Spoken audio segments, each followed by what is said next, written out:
So, Chomba, Yes. could you please introduce yourself to our viewers briefly? Okay. Hi everyone. My name is Chomba. I manage two lodges in Kisoro, Mucha Lodges in Western Uganda. Mucha Lodges has been in existence for the last 3 years, and we're your ideal lodge if you'd like to go gorilla trekking, mountain climbing, nature walks, and so much more. And yeah, we look forward to hosting you if you ever have time. The time is now to visit Uganda. Come check us out at Mucha Lodges. Thank you very much, Chomba. I'm fortunate enough to have been there before. Yes. And the experience was amazing. And this is not only just for the camera or for our viewers. Yeah. It's actually a very wonderful place. Thank you. Also carry your jackets. Yeah, true. In relation to the great experience we've had, or I have had, or the previous guests have had, what would be the reasons or the compelling reasons as to why you got to adopt processes in your daily operations? That's a very good question. Over the last 3 years, we had to adjust many times to find what actually works for us as well as our guests. And you know, customer is key, of course, so we try to implement processes that are both comfortable for the guests as well as ourselves and not stretching ourselves too thin. Now, one of the ways we operate is that we don't have your typical walk-ins. When I say walk-ins, I mean someone just walk into the lodge and say, I'd like to have a room. Do you have any rooms available? That kind of thing. Because of where we're located, we have our guests pre-book. So some of the measures we take are to try and get our guests to mention what dietary requirements they have, if they're vegan, if they're vegetarian, if they have any allergies. We try to incorporate those and to make sure that our guests have the best experience they can. But at the same time, we have the issue of expense as well, because like I said, many of our guests come in from Europe, particularly Germany and Italy. So when you spend so much money on a ticket, for example, you have to pay for your flight, you have to pay for your accommodation, you have to pay for your transport. So we try to make the whole experience amazing so that when you come, you have no hiccups on the way, and you get your money's worth from the trip. Yes. Another thing is time. You find that many of the guests don't have that much time. So if we can get our processes in early and try and, for example, any of the guests who have or have not pre-booked activities, we try to book those activities in advance for them. That way when they come, everything is ready for them. So there's no back and forth.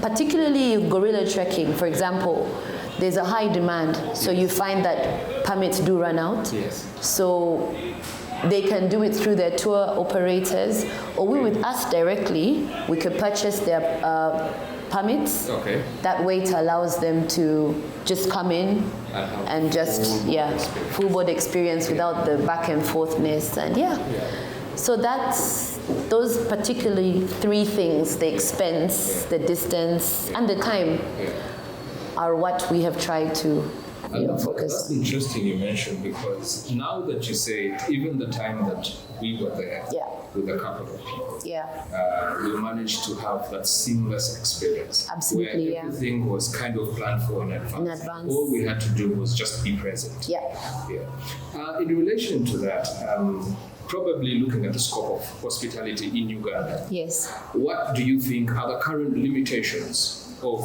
business process management in that particular sector in Uganda?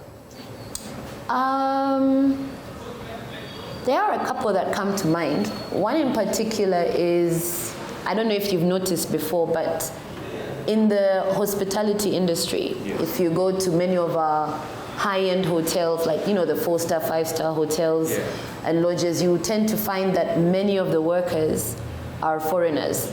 You find many of the chefs are Kenyan, or so we lack we lack that human resource skill. The training, the basic training to train our people on customer service, how to address certain issues, how to talk to guests, how to handle, because not every time, we don't expect everything to run smoothly half the time. There's a lot that can go wrong, but it's about how you handle it that matters, so that way your guests are not, affected. Yeah, because now, like in our lodges, we find there are times where we don't have internet, for example. Yes. And it's nothing to do with us per se. The lines could be down or something. So it's about how you address the guests and, just being honest with them and letting them know, and options, If the general internet is off, maybe get a MiFi, for example. Yeah. So it's just about, the training of the staff. Yeah. Another thing that I've thought about is, that question top of my head is inadequate services. When I say inadequate services, I mean like low quality of what we give out. Yeah. For example, we try to offer our clients, or rather our guests, the best experience. So you should we need to try and focus on getting the best quality of things we can get. Sure. So the last obstacle I can think of, the top of my head, has to be the marketing area of it. It has been quite challenging over the last year for obvious reasons. Everyone's had to be down with the pandemic. And like I previously mentioned, many of our clients are the European sector, who were badly hit by this pandemic as well. So we had to resort to pushing more of our marketing on using all our social media platforms. Moving forward now, we try to focus more on the domestic tourism part of it.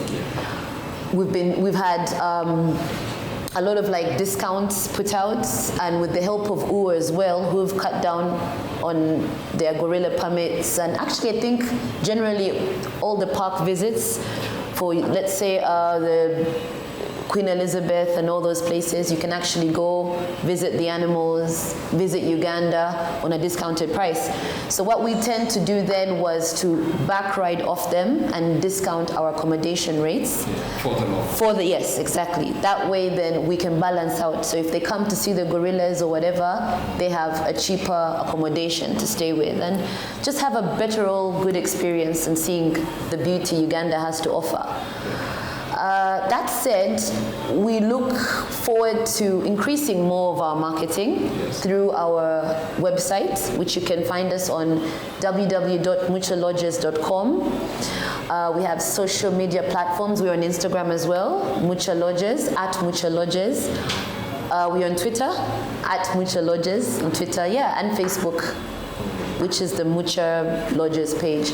So you can go on there, like us, and we tend to update a lot on our social media platforms. So keep an eye out for any discounts we may have, any packages, and we hope to host and see you all very soon.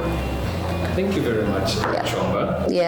As you've heard, she has given a vast number of points that regard our process management in hospitality, the challenges that we're facing, and even opportunities that present themselves along this. We've seen, I've been there, so I can attest that it's rightfully a good place to be. We have included the links to our handles down and our website as well at www.muchalodges.com. Mucha Lodges is MUCHA lodges.com. Thank you very much. Thank you for having me. For any questions that you may have for Chomba Chanda, yes. Kindly forward them to info@listenedpartners.com. We'll be sure to get back to you in our next episode. Thank you very much Thank you for having me again. Yes. Hope to have you again.